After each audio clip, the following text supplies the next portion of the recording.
Hi everybody, I'm Patrick. And I'm Michael. You're watching another episode of Star Wars News and Views, and just the other day was the E3 announcement from EA. Yeah. So there's lots of Star Wars stuff coming. Actually, I don't know how much of it's going to be out this year, but there's a lot of stuff in the works. They showed a solid handful of titles and updates and everything. Pretty much the only good thing from the EA conference, really. Yeah. All the Star Wars stuff. But So, to start, I guess we have new Battlefront DLC coming. Mm-hmm. So there's going to be a total of 3 main DLC updates, which you're probably going to have to pay more money for. Yeah. In addition to the extra, like, $30 you may have already spent. Yeah. EA. The most hated company in the video game world. But, so to start, there's going to be a Bespin DLC for Battlefront, and Lando is going to be a hero character, and it looks like Bespin guards are also an additional character, and there's cloud cars they show, and the Millennium Falcon was shown in the trailer. Yeah. So that looks kind of cool. At least there's new content, because, I mean, the main problem was that game was so, like, not shallow, but there wasn't a whole lot to it. Yeah, I mean, I guess it's just more maps to, like, kind of play around on and different, exactly. like, little campaign things. It seems like it'd be fun, but it seems like even with the additional stuff, it's only enough to really be one okay game to pay full price for. All the additional content. If they had all the DLC that they have released and will be releasing, it would be worth $80. Yeah, but not all the DLC. That's a separate issue anyway. Yeah. So there's going to be a total of 3 DLCs coming out. So the first is the Bespin one. The second one, they showed some sort of behind the scenes of them doing the models and stuff. It looks like the Death Star trench run. Yeah. Which is cool because I guess they listened to people that they were kind of bummed out that there's no like aerial combat specific things. Yeah. So looks like they're trying to address that. So that'll be cool. I wonder if that's going to be like a multiplayer one or just kind of like a little... I mean, they're all sort of multiplayer, but Yeah. it seems like... It's only multiplayer, but... Yeah. Well, they have like the co-op ones. Maybe that'll be a co-op type Right, mission. yeah. And the third one they showed, it's very unfinished. It's hard to tell what the environment is. Some people are saying maybe it looks a bit like Naboo, but it's kind of hard to tell. It's a lot of, like, grid polygon things are still work in progress. But they showed Bosk, the bounty hunter, as a playable character. So that'll be the third one. And finally, in addition to that, this is going to be separate from these DLCs, as far as we can tell, is there's going to be a VR mission. Yeah, and I think like during Sony's press conference, they had a whole release of VR games that were going to come out for PlayStation 4 with the PlayStation VR headset. Up to 50. Yeah, and it's supposed to be released in October, so that's really soon. And it's going to be the only system that's going to have a VR for a while. At least until Xbox One gets their Scorpio thing going next year, which is like a super powered Xbox One, basically. Yeah. But I think as it stands, Xbox One can't really do VR. Yeah, and the thing about that though is we're not really sure because they didn't really give us a lot of information about what like the VR games are going to be. If VR like the Battlefront VR is going to be a count DLC as like a game. It looks like it's a single mission. Yeah, and the thing is, it would be cool if you could get the VR and just get that one VR mission thing, pay like $20 for that, and just get that instead of get the whole other like game to go with it.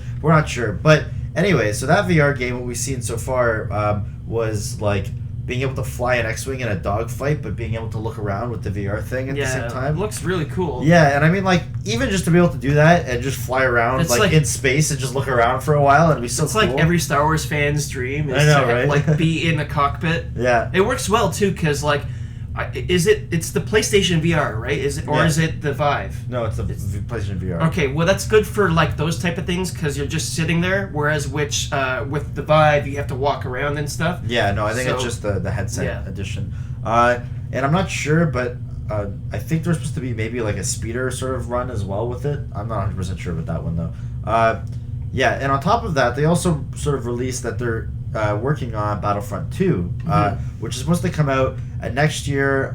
They said probably after March, which is the like whatever quarterly thing. It's gonna be at some point after March in 2017. Yeah, I think mid-March is when the new fiscal year starts. Yes, it's gonna be after that, but it's gonna be like the next game, and they said it's going to include stuff from the new movie series. I don't know if that means it's all going to be set in the new movie series, but we'll probably get to play stuff from episode 7 and, Probably not 8.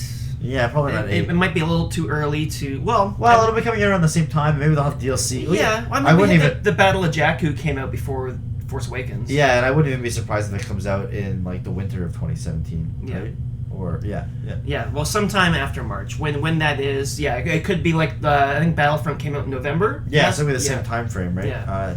Yeah. But that's exciting. Hopefully they kind of listen to people's complaints about like ours included about like the Battlefront that just came out recently, and they tweak it and change it a bit to add some more single player stuff. Yeah. Maybe this like the first one was kind of just like they wanted to get it out as quickly as possible and make like a good engine for it, and now that they have that, they might try to like listen to fans and like make more of like a single player mode.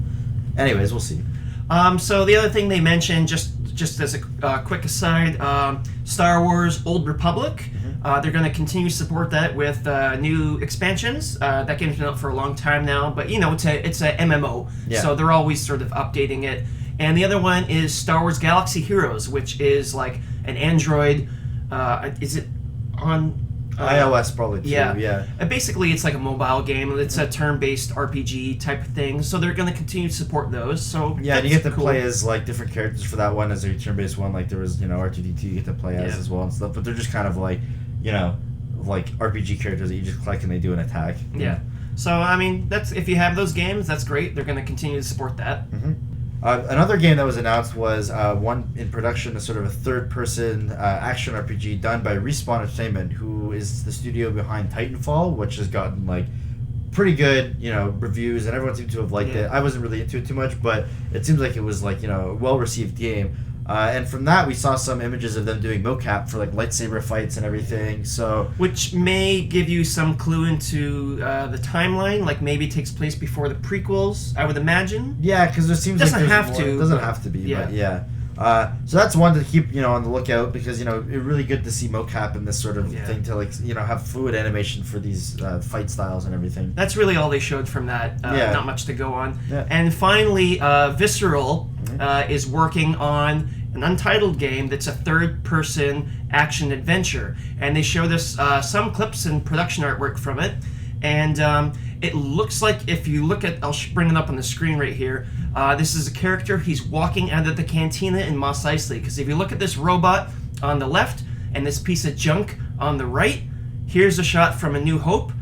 It's the exact same thing. It's definitely the cantina. The only big difference, I guess, is that it looks like the Empire has occupied it now, because you see Star Destroyers and the banners. So it seems like it would definitely take place at least a few years after A New Hope, because at that point it was pretty much like unoccupied.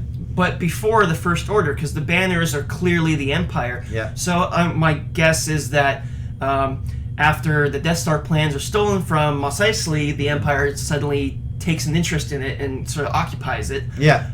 And it seems like the character you're playing as, we haven't seen this character before, so we're not really sure who it is, and if that's going to be the main character of the game. I assume it is. Yeah. At some point it was rumored that it might be a Han Solo game, but I think definitely that's not kind of Han not going Solo. to be. Yeah. So we'll see what this character is and what the storyline is going to follow, because there is quite a few possibilities. Yeah, so I think the timeline you're looking at is a couple years after New Hope, and then the furthest possible one would be, I guess, right before the Battle of Jakku, because that's when the Empire kind of lost it for good and kind of reconfigured itself into the First Order. Yeah. Essentially, and that's a couple years after Return of the Jedi. So you have a 10-year chunk where this game could be set chronologically. Yeah. And it's also going to be done sort of, I think it was one of the art directors or one of the storyline directors on Uncharted series who's going to be making this game as well. So, and Doug Chiang, the production designer of the prequels. Say what you will about the prequels, they had fantastic design. Yeah. And he's now, I think he's the vice president of Lucasfilm or something, it said in the video. Oh, wow. So he's designing it and sort of being the go-to guy to sort of focus that game. Yeah. So I think that's really good. He's a really talented artist. So I think from all the games that we've seen, that one I'm the most hyped for to Definitely get a chance to play. The other one by Respawn I'm also pretty excited about. I have to kind of see that one, but it might sort of be like a fun Force Unleashed game where the gameplay is really fun, the story's alright, it was pretty good, but the gameplay was really fun. So I'm kind of I have my high hopes for that one for good combat and the other one for good storytelling. Yeah. Another game that we saw at the E3 press conference was a bit more of the LEGO Star Wars Force Awakens, which comes out really soon, but we did get to see a bit more, a few more gags that they're throwing in, and it looks really fun. I'm definitely excited to play that. It's coming out soon. So lots of new Star Wars stuff coming out in the next year or so. Mm-hmm. A lot of this is in the early stages. It looks like the Battlefront DLC will be out sooner rather than later. Yeah, but and the VR coming out in October, which I really kind of want to try. If I get a VR, it's definitely one of the first things I'm who gonna buy. knows how much it's? Did they have, 400. Oh, it's Yeah, 400. for that PlayStation, it's not super It's not expensive. too bad. I but mean, if you get like a Vive or Oculus Rift, you're looking at $1,000. Yeah. Plus, you have to have a high-end PC just to run it, right? Yeah. Okay, so there you have it, E3 2016. A lot of this stuff is coming out next year, but it's nice to have a nice preview. Lots of Star Wars games coming out. Yeah. And the other thing is that now everything's canon, right? Yeah, that's so true. this stuff is not just a video game. This stuff actually happens. Even Lego Star Wars Force Awakens is going to be canon, which includes some scenes that we didn't see in the movie. Yeah, I mean the gags won't be canon. Yeah, it's a obviously, parody. yeah. But like, there's a mission that's set before Force Awakens that's actually canon. So Yeah, maybe I'll have more of Max von Sydow's character. maybe. So yeah, leave us your thoughts. What you thought about this year's E3 conference. This stuff is all being published by EA, but obviously other studios are developing it. Yeah. Battlefront was developed and published by EA. And I know a lot of people don't like EA, so it's a good thing that they're maybe not developing all this Every stuff. game, yeah. So cool. Leave us your thoughts. Subscribe if you haven't, and leave us a like, and we'll see you next episode.